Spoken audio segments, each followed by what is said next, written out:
Vamos a este texto maravilhoso. Texto alusivo à consciência negra.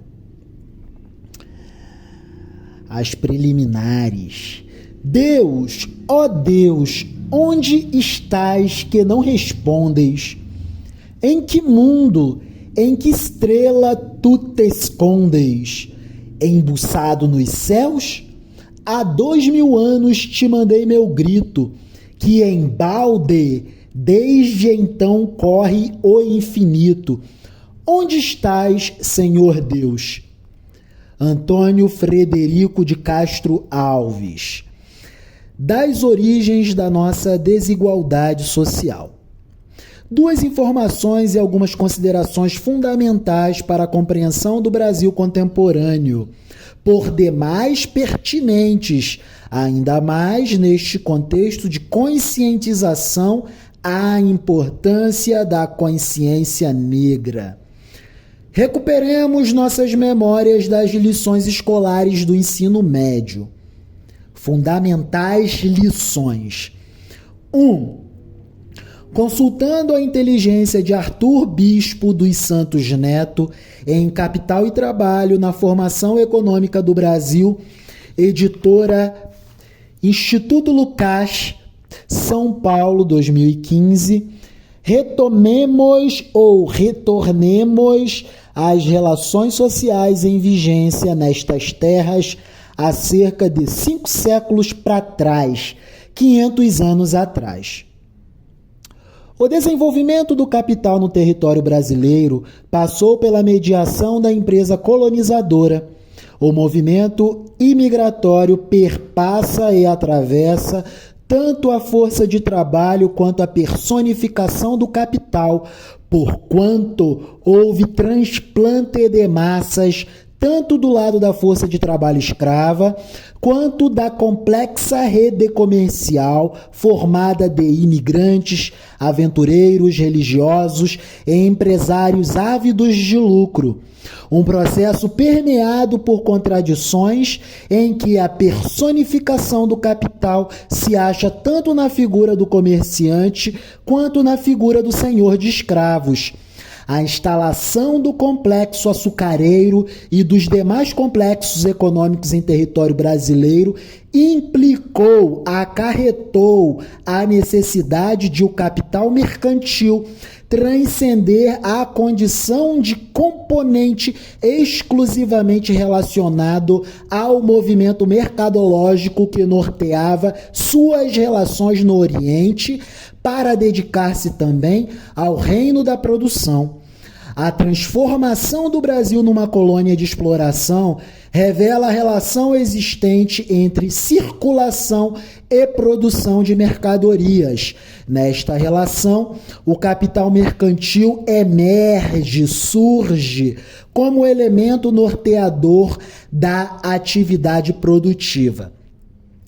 Clara e enfática está a descrição do regime de sociabilidade global em vigência no tempo do Brasil colônia, 1530 a 1822. O regime mercantilista das relações sociais. Neste regime, uma das principais de suas estruturas era o comércio de escravos. O escravo era uma mercadoria. E no caso da colônia Brasil, o escravo negro era uma commodity, uma mercadoria negociada e especulada no mercado internacional e em bolsa de valores. Sim, desde há muitos séculos para trás, existem bolsas de cotação dos valores de mercado. Continuemos. Uma das principais atividades econômico-comerciais da empresa mercantil colonizadora era o comércio tráfico negreiro, empreendimento econômico fundamental às relações mercantis no arcabouço do regime mercantilista, comandado por holandeses, ingleses, espanhóis e portugueses. Eis a primeira informação que deve ser articulada com esta a seguir. 2. Segunda informação. De acordo com Amanda Rossi, em artigo publicado na BBC News Brasil, 7/8/2018, navios portugueses e brasileiros fizeram mais de 9.000 viagens com africanos escravizados e cerca de 4,8 milhões de africanos foram transportados para o Brasil e vendidos como escravos ao longo de mais de 3 séculos. Aproximadamente 670 mil negros morreram no caminho. Ao longo de mais de 300 anos, navios portugueses e brasileiros embarcaram escravos em quase 90 portos africanos, fazendo mais de 11,4 mil viagens negreiras. Dessas viagens, 9,2 mil viagens tiveram como destino o Brasil. Os dados são da The Transatlantic Slave Trade Database, um esforço internacional de catalogação de dados sobre o tráfico e comércio de escravos, que inclui, entre outros centros de estudos, a Universidade de Harvard. O levantamento só foi possível porque os escravos eram mercadorias e, como tais, eram registrados contabilmente na entrada e saída dos portos. Sobre as transações dessas mercadorias, incidia a cobrança de tributos. Até 1650, 2 de cada 3 navios que comercializavam escravos no mundo eram portugueses.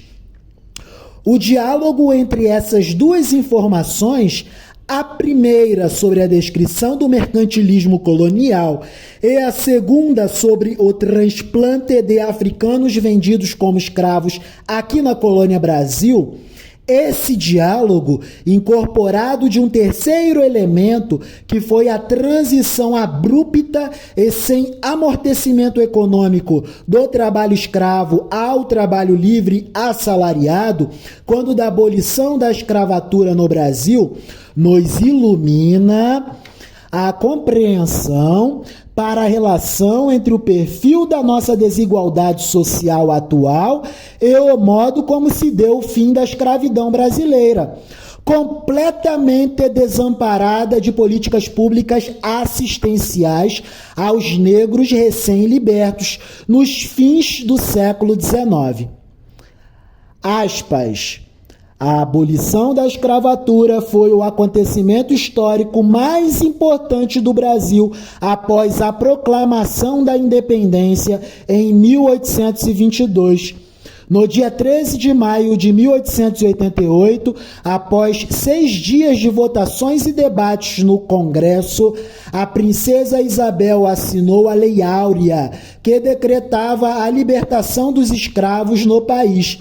Sobre este dia, Machado de Assis escreveu anos depois na coluna A Semana, no jornal carioca Gazeta de Notícias: verdadeiramente foi o único dia de delírio público que me lembra ter visto.